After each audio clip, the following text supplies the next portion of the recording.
But I ordered the fake wall, and it was hilarious because I got the actual card with the photo backdrop. Uh-huh. It was like the worst English ever. and and Probably made in another country. right. And then you're supposed to iron it, and I did a really good job, I thought, of ironing it till Uh-huh. you look at it right now. Yeah. Oh, yeah, it looks realistic. I was like, she's gonna touch bricks. Yeah. Oh. And I so you have to iron it, and I told my dad last night, I'm like, I gotta go iron some bricks. And he's like, What's going on with this course you're taking? right, exactly, gotta go iron some bricks.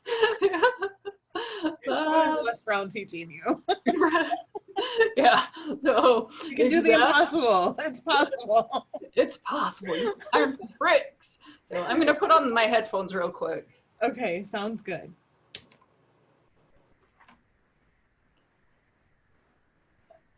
And can you hear me okay? I can hear you fine. Can you hear me okay? I can hear you better now. Yeah. Okay. So I got the webcam, I got like the light, I got the fake wall, Right? and so my fiance was helping me try to put everything together. And the webcam is like right here, but my laptop's down here. So I kept looking at my laptop because I'm like, well, I'm gonna be looking at Kristin. And Yeah. he's like, you gotta look up here. So I've got a box, I've got a Rubbermaid bin, I've got like all this stuff that my laptop is on, so it looks like I'm looking at you. Right. Oh, oh, what people don't know, right? Right? Oh, Takes a lot of work behind the scenes. well, exactly. Like my daughter and Jeff just left, and then my daughter's like, audio visual out. Did she get your AV all set up for you? Yes, she did. Yes, yes. Nice. But yeah, so hey, thanks for taking time with me tonight. I appreciate it. Oh, you're welcome. Thank you for having me. It's an honor and a pleasure. Oh, yeah, of course, of course. I appreciate it. So, where are you located at? Just outside of Detroit. So I am in a suburb called Southfield, Oh, and it's pretty much in the center of Metro Detroit. okay. So it's like 10 o'clock there? Yes. Oh, thanks for staying up with me. Oh, actually, it works out well because I have an 18-year-old and a 3-year-old, and the 3-year-old likes to try to stay up late and interrupt calls. I don't know if you've ever noticed, like on the calls, I'm like, okay, let me just stop video. Or you might see me turn my head and I'm like, I don't know that I've noticed, but I've got a 22-year-old and a 19-year-old, and they do the same thing. okay. So no worries at all. Yeah. And they both want to come down, and they're like, they're all waving. Can they see me? Can they see me? Right. Yes, I can see you. Oh, that's awesome. That is awesome. So how old are your, not how old, what are your kids' names? My oldest is Chelsea. So I have 2 girls. Chelsea, and then the youngest is London. Oh, Just like the that's city. pretty. That's really pretty. Yeah. So Chelsea is actually a neighborhood or like a part of London. And so I was trying to figure out another part of London that I could name London. And I was like, I don't know if I want all of these Worcestershire and Cheltenham. I'm like, yeah, that's a little much. So then I was like, oh, I could just name her London. So I have Chelsea and London. Oh, that's Yeah. really pretty. Thank you. Now, are you from No, London? no, Have you visited London? nope. You're just One like, day. one day. I have to Yes. now. Yeah. Yeah, for sure. Yeah. For She does sure. not get that whole concept that her name is a city name. She's just like, so they like my name? She thinks London Bridge is Falling Down is a song about her. Oh, I guess you would though at that age. Yes. And she's like, my name is London Bridges. Oh, how cute Like, is that's not that? your name, honey. So does she fall down? She does try to fall down. Oh, that would be fun to watch. Yeah, she's No, funny. yeah, that's awesome. So, and then, so you have the two kids, and so do you work or are you an entrepreneur or? I am now an entrepreneur. I actually have 14 years of experience in hospitality. I was most recently an area sales manager. So I worked for a hotel chain and sold rooms to corporate clients that were staying at hotels. And usually they had large groups or people that were coming into town a lot. And this pandemic is no joke.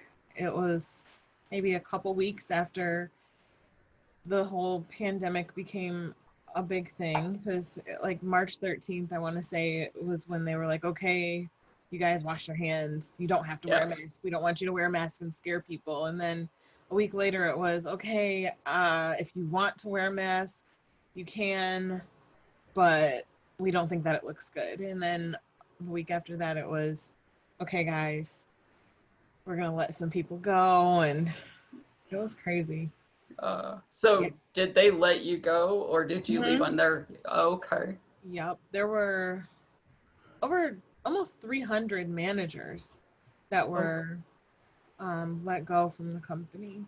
Yep. oh So wow. either terminated or furloughed. Or, So my hotel that I was working at is potentially going to be sold. oh wow. Yeah. Oh wow. So I know for me, like for my job, and it's funny that you say March 13th because Yeah. I have to run reports for my actual, because I do have a job, and Yep. then I'm doing all of this schooling and all of this other stuff. A lot, right? Yeah, it's a lot. I'm like burning the candle at both ends, and I know it. Yeah. But it was March 13th, and that's the exact day that I have my reports starting. I'm like, this is the day that we all had to go home and work.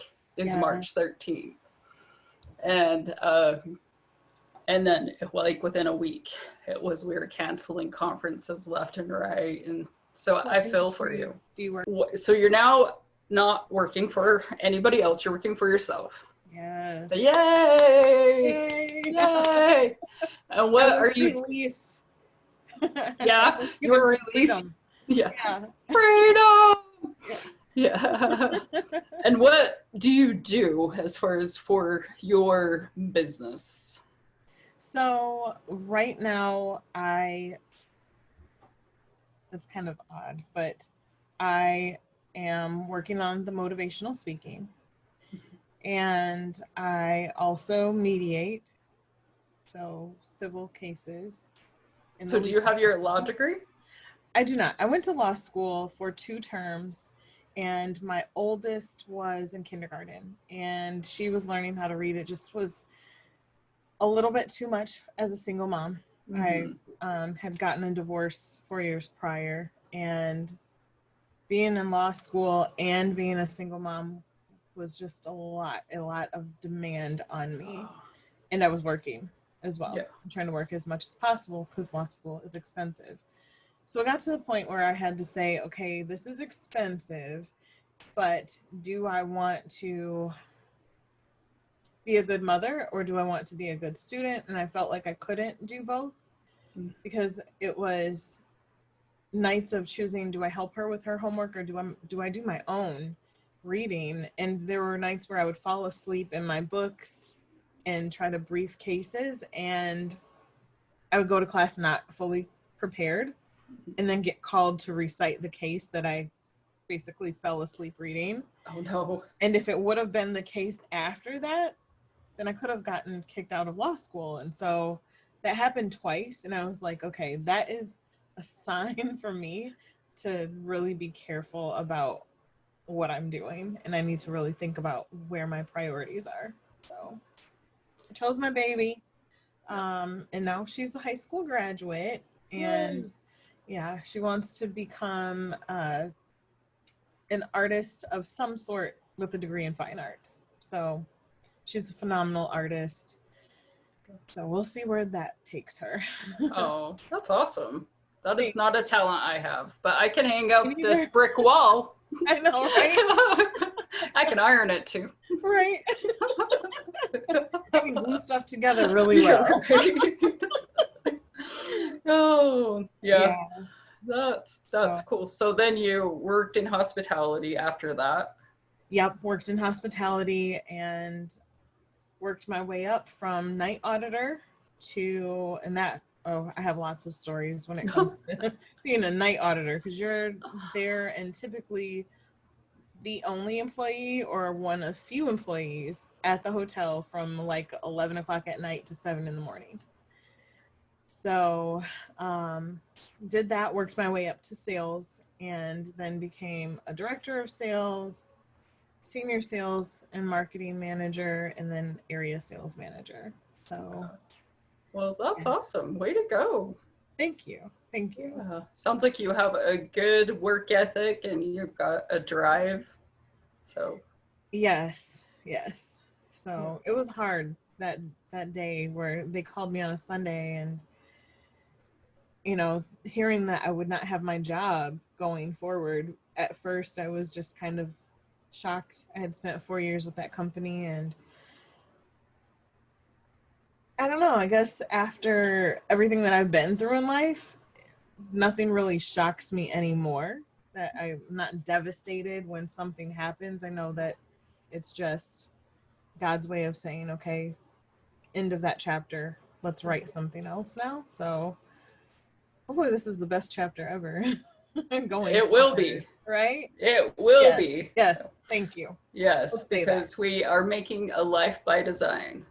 Absolutely. Yeah. Absolutely. Yes. Thank you Yeah. for reminding me of that. Yeah. I went to the chiropractor today, and that's one of the things he's always said to me. And I Yep. was like, I'm gonna steal that. And Yes, we are yeah, creating a our life life by by design. absolutely. Yeah.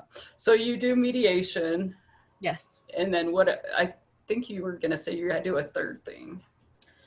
I am also working on, well, okay, so I have not announced yet, so I'm going to announce on your show Oh, yay! that I will officially have a book published by the end of the year. So I'm Yay! working on completing that. Okay. All right. But I'm working with another phenomenal speaker, and I will be able to assess why people do the things that they do and how they're perceived by the world, and coach them through some things. So working on becoming a coach as well. Oh, that's way cool. Congrats. Thank you. Congrats. That's awesome.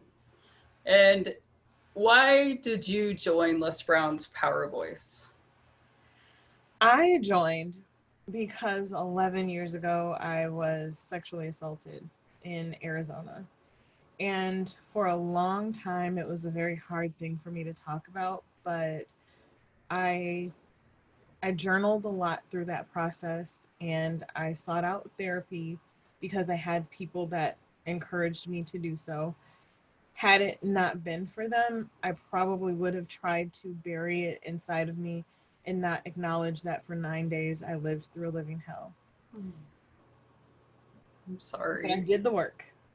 Thank you. I did the work, and I had a lot of issues with trusting men, trusting the legal system, trusting the military, all of these different things for various reasons for over that course of time, and how it impacted me mentally and physically, spiritually. And all throughout it, I told myself that if I can help one other person, then at least it'll be a better reason why. And it took me a year to tell my family about it. Oh, wow. And when I told them, I said, I've done a lot of thinking and a lot of praying through all of this. And what I've gathered is that my belief in God and Jesus is that if he could carry a cross and keep falling after being beaten, after wearing a crown of thorns, and let's say even if you don't believe in him, but we know that historically he existed, right? If there is a person that can endure that, and that be their reason is to help others and to help all of the other people in the world, and in his mind it was for salvation, but even if you don't believe, he endured that, right? If he can do that, then I can do this thing that is uncomfortable for me. And so that is part of the reason why I do it. And another reason is that I feel like I was called to do it. I had a dream that I was on a mountain and I was standing on top of the mountain and I was completely calm. And this was before I told my family. And in that dream, I heard a voice say, "You're here to communicate with souls." And it was clear as day. And I decided in that moment that I will eventually, I told myself, I'll eventually figure it out. I don't want to figure that out right now. Oh. So here I am now. I actually came back home and I worked at a Quality Inn in Lansing as a director of sales when I came back to Michigan. And I had so many people of various faiths come in and meet with me. And I would always ask them, "Oh, hey, what do you think about this dream?" And every single one of them, rabbis, imams, pastors, they all said, "Oh, well, you need to be an evangelist. That's what that means. You're going to communicate with souls." And I was like, "How do you know?" So every time I questioned it, I don't know if I'm going to become an evangelist. I don't feel like that right now, but I know that I want to speak out for the person that does not feel like they have a voice. There are so many people that since this course, and I have spoken my truth and said, "This is what happened to me." There are so many people that say that happened to me too, and I've just never told anyone. Yeah. And they've held it in. Or I've gone through something similar. Male, female, old, young, it doesn't matter. And for them to just feel like there's somebody saying that you are strong, you can get through the traumatic experience that you've gone through, because I don't want to limit it to just sexual assault. Mm-hmm. I want to expand that to traumatic experience, because gosh, if I look at my life, I am not defined just by the sexual assault. Right. I've gone through so much, divorce, single parenting. I've had my second daughter's father die when she was 1. Loss of my job, right? So traumatic experiences, yes, I have them, but I've always overcome them. Has it taken strength and perseverance and dedication? Yes. And I believe that my faith has helped me a lot through that. Mm-hmm. And I'm just so grateful that I had something to rely on, and I had people in my corner all along the way. I just didn't realize, especially during the sexual assault. I was just speaking with someone the other day that listened to my speech with me, and she ended up telling me her story. She told me, you are a voice for so many people, but I've never told anyone. And it's just amazing to help people. Yeah. That's amazing. That was a long answer. You know what? It is really okay. Yeah, no, you have a fantastic story. And I do have a question. So were you in the military? No. So, actually, okay, so I was going to move to Los Angeles when I moved out west. And it just was too big of a city. I had friends there and family that was close by, but it was just too big. Being a single mother, I left law school and I'm like, okay, if I'm not going to go live my dream, then I might as well, as I'm being an attorney, then I might as well live my dream where I want to live. And Yeah. instead of snow, I want sunshine. And instead of pine trees, I want palm trees. And so my daughter and I, we went on this journey for 3 days, and we went across country, got to Los Angeles, stayed with a friend for a week. And I was like, I don't really want to look for my own place. This just doesn't feel like the place where I want to raise her. And so I ended up moving down to Phoenix because I had friends there, one of whom was in the Air Force. And we lived with her for a while, and then I found my own place. And then when I found my own place, I thought I was going to venture out and meet new people because I was invited to a barbecue. And that turned out to be like one of the worst mistakes ever. And you would think, okay, young people your age, they won't set you up. It's kind of a normal thing to get together with neighbors.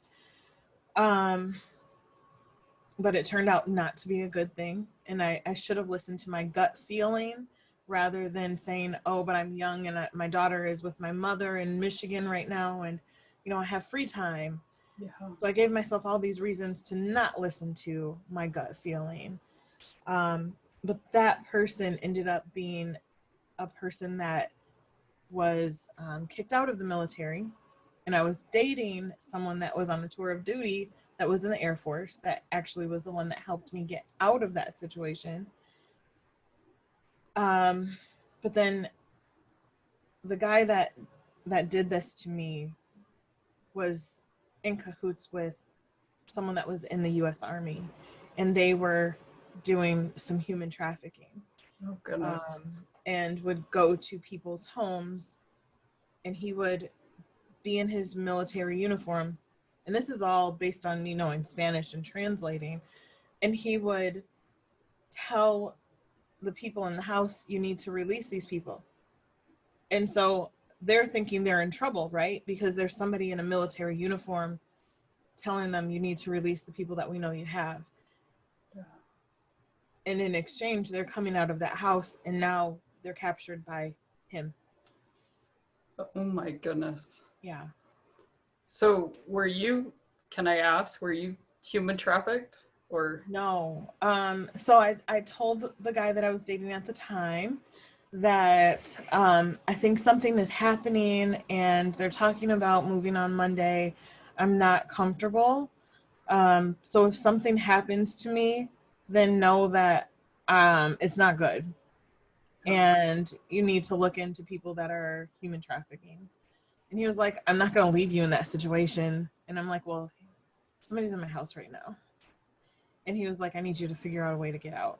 And so from there, I was able to get some things, and we figured out how to get the guy out of my apartment and got me to the airport and flew me back home. Got rid of my cell phone completely. I mean, threw it away. Because every stop that I made, I had to do a lot of transfer flights. And so as I would stop at one airport, as soon as I got off the plane, my phone had reception again, I was getting a phone call from that guy. Oh my goodness. Yeah. So that was scary. Yeah. But yeah, as soon as I got home to my mother, ended up getting rid of that phone. Oh. Wow. Yeah.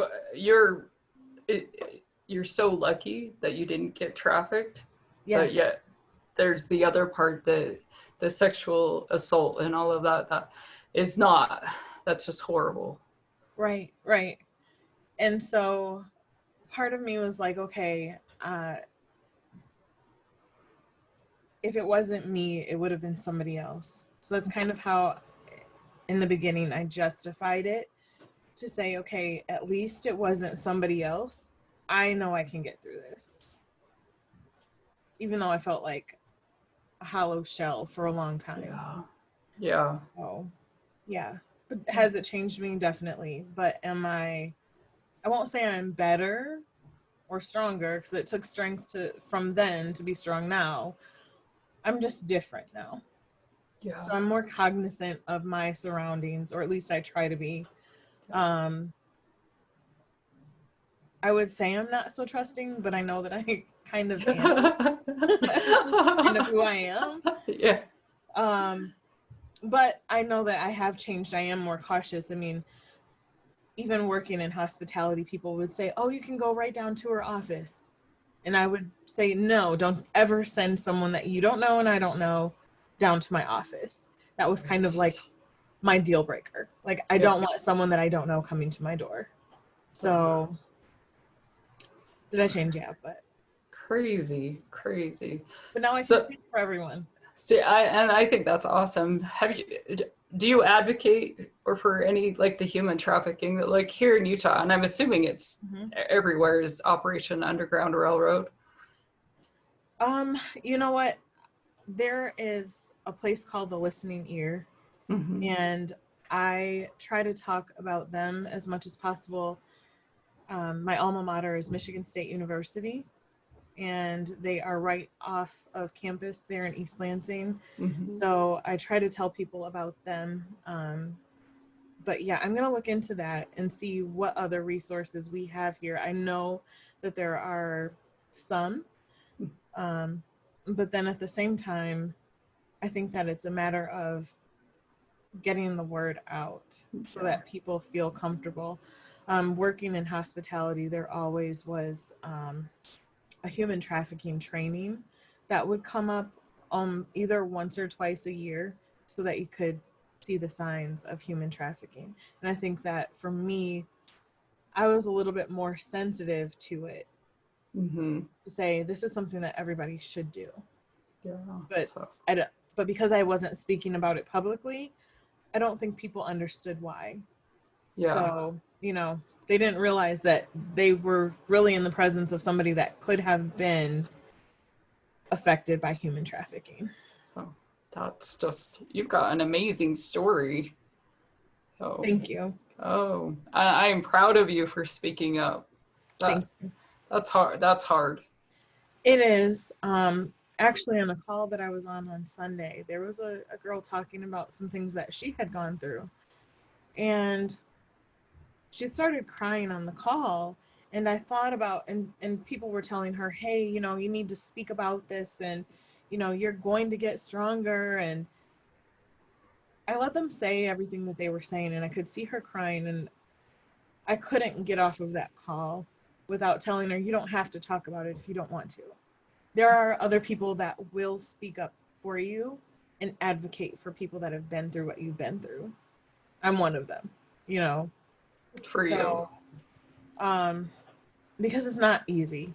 And my first public speech on the 15-minute speech that we did through Les Brown's Power Voice Mm-hmm. system, that was the first time that I had ever publicly acknowledged that I had been sexually assaulted and said, okay, I don't care if the world knows. But that took me like on my exercise bike, like, okay, I can do this.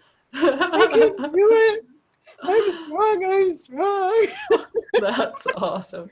So were you on your bike speaking and recording yourself? Yeah. Well, no. But I was Oh. practicing, I'm like, okay, how am I going to do this? And I'm like on the bike pedaling and I'm like, our deepest fear is not that we are inadequate. Our deepest fear is that we're powerful beyond measure. And I'm like crying. And I'm like, okay, when I do my speech, I'm not going to cry. I'm not going to cry. And I finally got to the point where I was like, okay, I can do this. I can do this. And I got myself all pumped up. And it was like, how they say like negative things will keep happening to you to prevent you from telling your story. Mm-hmm. And it was like, it kept happening. There were loud cars and fire trucks going by. And then my daughter was like, my little one was like, I just want you, mommy. I just want to cuddle. And I'm like, I can't right now, baby. Like, mommy is so ready to just get this over. Oh, yeah. And she got mad at me and I'm like, okay, I just give me a few minutes. and then there, like, it was just noise, and then, you know, the camera's not working, or the light, you know, I accidentally pulled the plug. It took a few tries. It took more than they came for me that day, but I did it. Good for you. I felt the same exact way when I was doing my speech too. Yeah. And I did cry. So you have a very moving story though. No. So Well, I appreciate what you're doing.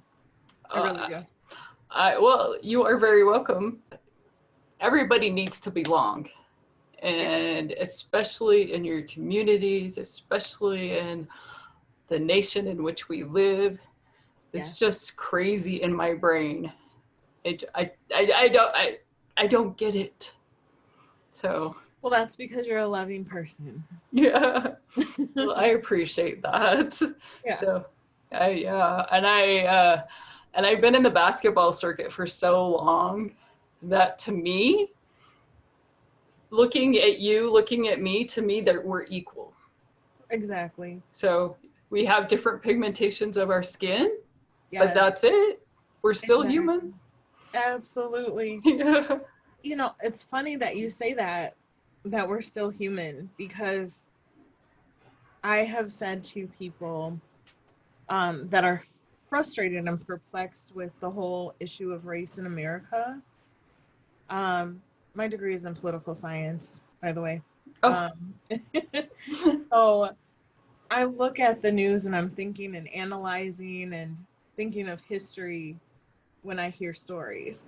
And for me, it's kind of like back when Martin Luther King would march and protest, and they would take dogs and sick them on people. Or thinking back even further, and people were being lynched or even mauled by dogs to be killed. Mm.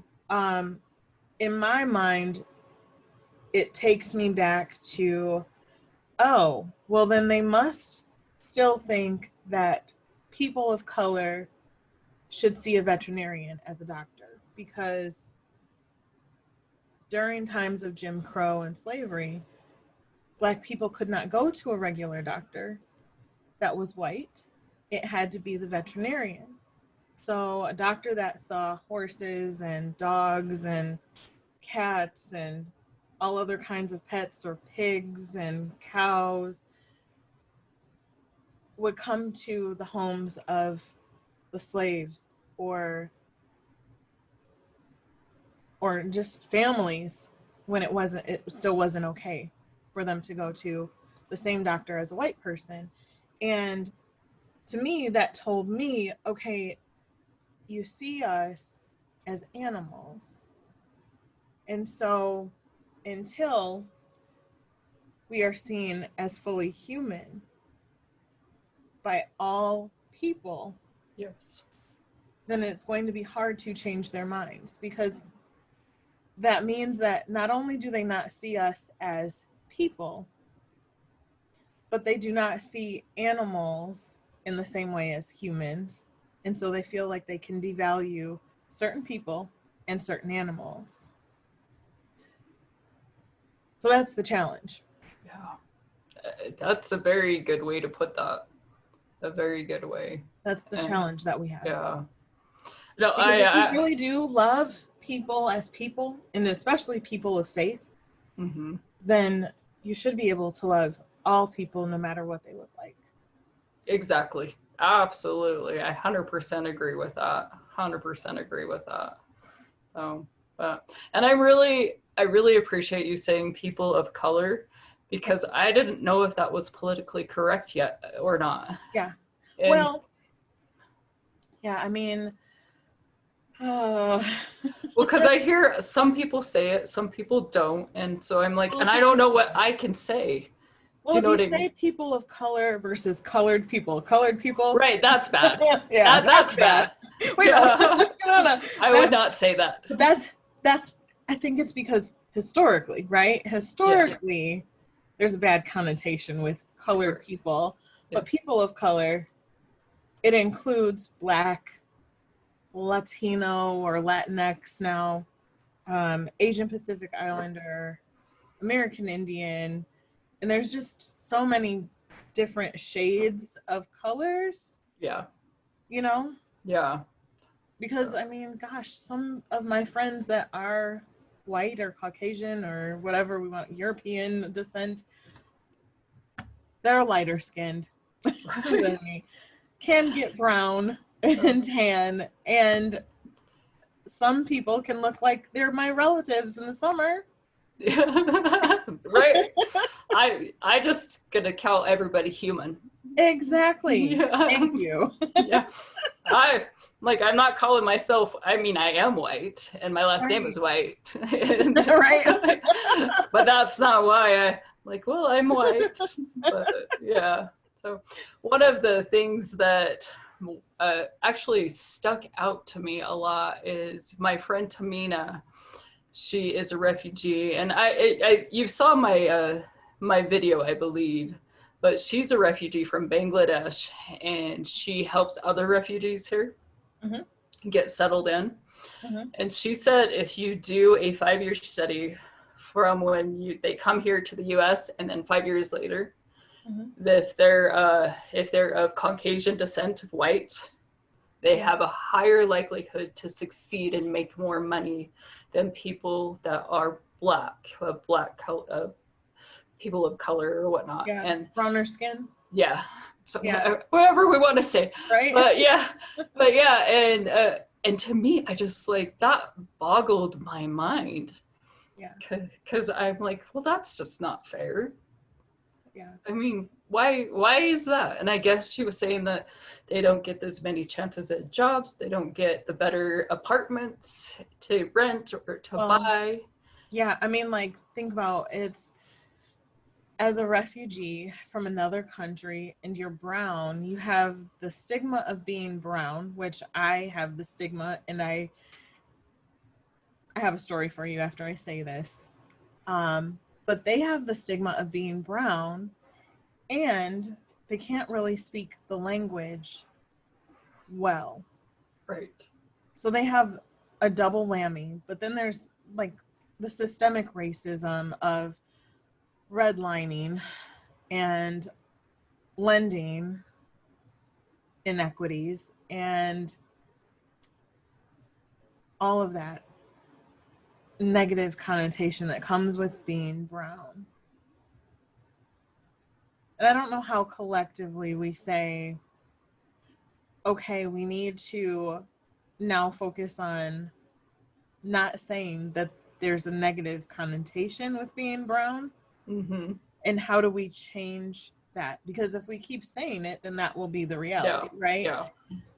So collectively, how do we change that narrative? Yeah. And I know that a lot of people of color want to see action. And I don't know if that is laws that need to be changed. Some people feel like it's reparations. Other people think, no, it's not reparations. It's just an equal footing. But then what does an equal footing look like? There's just, it's so ingrained in our system, and there's so many different nuances that it's hard to say where do we start. But of course we have to start somewhere. And what are those actions that we need to take? I think that it's been really good that we've seen a trend towards change from what we call our allies, like you. I would consider you an ally. Woo! Yeah. But reading is not going to do it. No. Even us talking about it helps, but it doesn't change the fact that there are people out there that still maybe don't see people of color as human. Yeah. Right. And where do we go with what we need to do? How do we maneuver? What is the first step? We got to take some type of step. Right. Where do we start as a nation? I think that's where I think everyone is frustrated. because nobody knows where to start. But who's the leader to help us start? Is it you? Me? Well, but then it's like we're all scared too, because if we do the wrong thing and we take the wrong step, not everybody's going to be happy. Yep. And so there's kind of a fear of, okay, do I speak up about this, and on what level? How loud do I get about it? How impactful of a voice do I want to be? Do I want to be the next Martin Luther King, but he got shot? You know, so there's like the real fear of, do I want to be that person? I don't know. Right? So I hear you. But here's the story I was going to tell you. Okay. So this is a story of how it's hard to be a Black person in America. Okay. So I was back in Michigan after my assault in Arizona. I'm director of sales. I'd been there for probably a good year or two. And I'm on the phone with this lady and I'm like, yeah, hi, yeah, come on in and I'm going to give you a site tour, blah, blah, blah. I have a proposal that'll be ready for you. It'll be nice and I'll present it in a folder and we'll go line by line about the breakdown of cost. She says, okay, I'll be there at blah, blah, blah time. And she arrives, right? And when she arrives, she's like, hi, I'm here to see Brooke, which I go by both names, Kristin and Brooke. And I said, oh, I'm Brooke. And she said, no, you're not. And I said, yes, I am. I'm Brooke. And she said, you're not the Brooke I talked to. And I said, oh, really? What did she sound like? Oh, wow. And she was like, she didn't look like you. Oh. Said, oh, well, I'm sorry I don't look like what you thought I looked like. Do you still want me to go over this proposal? And she said no and walked out. Oh my goodness. Yeah. Oh, that breaks my heart. But that is the America that we live in. Oh. And I'm so sorry. And it breaks my heart. Yeah. But it's as a person of color, you get to a point where it no longer breaks your heart and it's the norm. And I don't know if that's okay, because it shouldn't be. But my heart was first broken. This is one of those turning points that Les asks. Yeah. What in your life changed you as a person? And one of them was being at home. I was sick with the flu when I was 7 years old. And it was a talk show. I don't remember which talk show it was, but it was about 4:00 in the afternoon. And I believe my mom was in the kitchen cooking dinner. And on this talk show stage, there were people that were in robes. And I was sitting and I'm looking and I'm like, Mom, why are they wearing robes? And she said, oh, they're the KKK. And I said, oh, what does that mean? And then they started talking, and she didn't have to answer for me. And they were talking about how they didn't like Black people and that they didn't care if they got to know them. They weren't going to ever like them. And I was 7. And that's when I had my aha moment. You know how they say, when did you realize that you were Black and that it mattered? That was my moment. And I mean, you always see the skin that you're in, and you learn, oh, I'm brown, but they say I'm Black and whatever. But that was the moment that I was like, oh, so Mom, there's people that don't like us, but why don't they like us? Oh, because of our skin. And it was just like, that was the perplexing moment for me. And it was kind of like my heart, like that's when my heart broke for the first time. Because I realized that we lived in a country that people just didn't like us. Yeah, that's hard. I'm so sorry. But so another great thing. So another ally that I would encourage you to reach out to and maybe email her on, I don't know, tips, or even just to like maybe even do a show with you. Her name is Jane Elliott. Have you ever I seen the brown eye, blue eyed experiment that she did with her class? Talks about Oh, race. yeah, but that was a while. She must be older now, right? She is, but she still looks the same. Really? And yeah, No, I I love that experiment. It made me yeah. cry. Yes, yes. She has a lot of different speeches that she's given over the years. One that touched me was her standing on stage, and it was a group of people, and she said, if you want to understand race, I'm going to ask you this question. Any white person here that is willing to trade places with their black friends and live their life, please stand up. And nobody stood. And she said, I'm going to repeat that again. And she did. And then she said, none of you are standing. And that tells me that you know darn well exactly what it is that they go through on a daily basis. And you don't want to have to endure that. That hit me, and I was like, oh my gosh, I have to email this lady. And so I did. And we had a good chat back and forth. So her information is out there to email her if you ever wanted to, or I can share it with you. But Oh, that would be awesome if you could share it with me, because I would absolutely. love to reach out. I've seen that one as well, and because I was watching that, and I had to take myself, like I had to put myself in that situation, Mm-hmm. and I was like, would I do that? Right. And honestly, part of my life, I probably would have said no, Yeah. and then but now at a different part of my life, I've grown, I've matured, I've gone through a lot of experiences. Yeah. I'm like, you know what, I would. Yeah. But it was really sad that I personally had to think about that. Yeah. And and so I know exactly what you're talking about. But yeah, if you could share that information with me, that would be awesome. I will do that. That would be awesome. It was pretty powerful to just even have an email from her. Yeah, It I was, bet. yeah. I am for sure gonna reach out to her. Okay.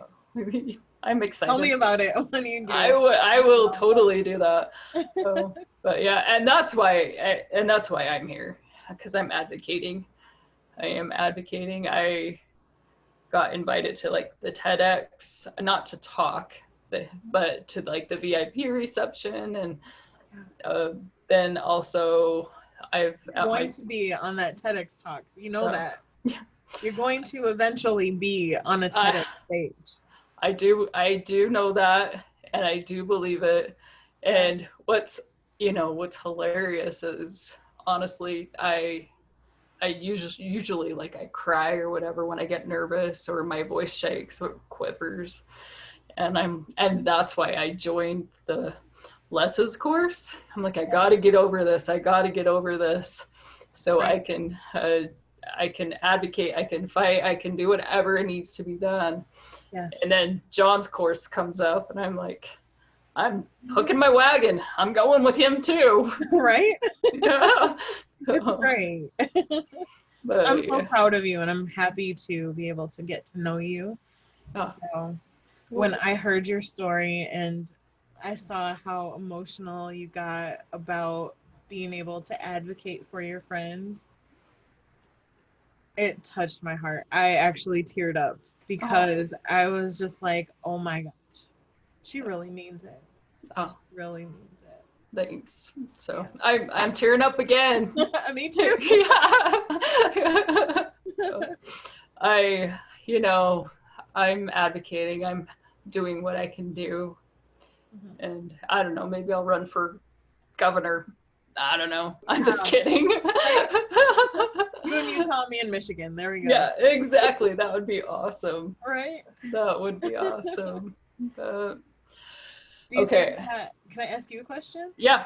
Yep. Do you think that the pandemic had anything to do with light being shed on the situation, or I should say maybe even the plight of people of color? I personally do. I do. It took me a while to really grasp my thoughts about everything as far as that goes. Uh, I think because of the pandemic and the fact that it did, and it still is, reaching the people of colored communities, the Black communities, harder than it is the white communities. And uh, and so I think that there's a lot of anger, a lot of sadness, a lot of despair because of that. And I think that they're just reaching out because they don't know what else to do. And for me, personally, I guess I didn't really, you know what, I absolutely, and I will admit it, I didn't realize that there was such an issue. I didn't. And the reason that I realized it is from my daughter.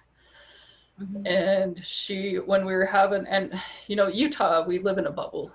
We live in a bubble. Not a lot of stuff happens in Utah that it's happening all over the nation. Right. And we did have the riots and the vandalism and what they set police cars on fire back in May. And I disagree with violence. And I was talking to my daughter about what was going on, and her response was, "Mom, they tried." And those two words just like caught me off guard. I was like, what? And so I started researching and I started digging. I started doing my own analysis of myself, of other people. And I was trying to understand. I was like, there's really is an issue. I didn't realize it. I honestly did not realize it. And I don't know if it's because I'm living in my bubble. I don't know if it's just because I treat everybody the same way I think I would want to be treated. And it doesn't really matter what you look like. And so I do believe that the pandemic has pushed it to the forefront. Yes. I personally believe that. That's what I've been thinking too. Yeah. So it's like, in a way, this pandemic is a blessing and a curse at the same time. Yeah. Yep. Absolutely. So I'll take blessing and leave the curse. Exactly. In its own way, in its own right. Exactly. Yeah. But and at the same time, I just want to say, I don't want to make light of like people that have had COVID or have died or known people that have died of COVID. That's not what I'm saying. But you know, there has been good that has come from that struggle, and that's what I always try to look for. Is what came from what rainbow came from the cloud. Yeah. As my aunt would say. Yeah. No, and I totally agree with you. It's I totally agree with what you're saying as far as the COVID part and whatnot. And I think the other thing that has come from COVID and people not being able to go out as much is families are spending more time together. Yeah. Yeah. Absolutely. Yeah. There was a pastor on Sunday afternoon, and he was talking about how many of you parents have prayed for more time with your children. I've gotten an overflow. Oh. Like, yeah. I hear you. I hear you. No, I love being around my kids and whatnot. Yeah. So I'm lucky right now because my son, he was in California going to school. He was playing basketball for a college in California. And he decided that he didn't like college ball, so he decided to come back home and just finish online school a week before they shut California down. Oh, wow. Yeah. And so I was lucky I got him home. And then my daughter, her husband is deployed right now. Both of them are in the Navy. Oh, no. And so we moved her home. Well, that was scary because they had Navy ships that were stuck out at sea. Yeah. So what happened for him is he couldn't, they didn't deploy him until like in June, until June. Okay. So that was like a little bit after all of that. Thank goodness. And then he got to Japan, and they literally have been in quarantine for 3 months. Oh wow. So yeah, and so now he's on the ship right now, and that's all I know is he's on a ship right now. Wow. But she's here right now too. Yeah. And so I'm grateful to them for their that. Service. Well, thank you. I'll let them know. Yeah. I will let them know. All right, I have one last question. So okay, I could actually talk to you all night long. I really could. My goal, Kathy, is to really feel like I'm just talking to my friends whenever I'm on a podcast. So this is great. This is great. I could talk to you all night too. Well, we'll do that another time. Right? Yeah, exactly. When we can actually like be in contact, and so exactly. I'll go to church with you. Sounds good. Yeah. I have one. It's called so my favorite church, is Mount Hope Church in Lansing, Michigan. They are a non-denominational church that believes that church should look like heaven, and heaven should be representative of all of the people on earth. And they have all of these different flags in the front, and they do missions trips all over the world. So yeah, maybe if you come to Michigan, we'll go there. Okay, I'm down, because that's one of my type C goals. Is to go to Africa, and whether it's a mission trip, whether it's something else, I just wanted to help the kids in Africa. And then I met you have the gentleman with the school, right? Yeah, it was the weird orphanage. It's Jabez Orphanage. Yes, I saw that. I saw when you were online live with him and the kids. Yeah. Oh, that was so amazing. I was like, oh, that's exactly what he was talking about. Yeah. It was so awesome. And I've started a GoFundMe right now. He needs money for food and shelter. And I guess he's got something going on with his lungs. He's going into the hospital this weekend. Who takes care of the kids? I asked him that. He said his mom's going to come and take care of the kids. Okay. Yeah. Well, hopefully it's nothing to do with COVID. Yeah, he wouldn't really share. He says he's coughing up blood, and I was like, I would really like you to write a snippet of what's going on so I can try to get more support. And yes, I think that he's just he doesn't feel well enough right now. Right. But yeah, that was an amazing, I don't know, do you know how that happened? I remember it was kind of like a coincidence, right? Yeah. So you know how it's because we joined the Power of Voice and whatnot. I'm getting like, you probably are as well, getting friend requests from everybody. Right. Yeah. And so I'm always hesitant to like accept a guy friend request. Yes. And so I was looking to see who his mutual friends were, and it's Michael Bridgman. I was like, okay, well, Michael, that's fine. Right. So I accepted a good one's friend request, and then he started IMing me, and he was like, just asking like, hello, how are you? And I was like, oh no, he's gonna ask me on a date. Yeah. And so, but he actually, his dad is a pastor, and he's an amazing kid. I call him a kid. He's 22. Right. Yeah. But no, and he sent me some pictures on Saturday, which I need to post, but I've just been so busy. And that's how it was, just coincidental. I was like, okay, I'm going to give you $50 if it's a scam, or $100 if it's a scam. Well, so be it. Exactly. But, yeah. But I'm assuming he got food because he sent me pictures of food. Right. And all the kids. Yeah. Yeah, exactly. That was so sweet. I was like, okay, I need to donate. So I will donate to that cause. Oh, that's awesome. Yeah, we're going to do, once he gets out of the hospital, we're going to do another, I don't know if it's going to be a live or not, because he was struggling with his internet over there. So we might do a Zoom, and then I'll post it. But we're going to try and do it once a month so like everybody can see the kids and what's going on. But yeah. Nice. Yeah. Okay, I have one last question. Okay. One last question. If you could tell your 18-year-old self anything, what would you tell her?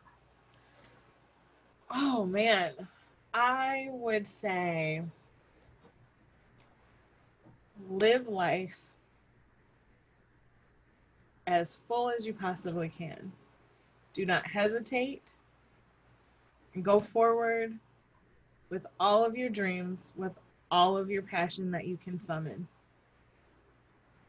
Don't give up. And everything is going to be just fine. Don't worry about a thing. It all works out in the end.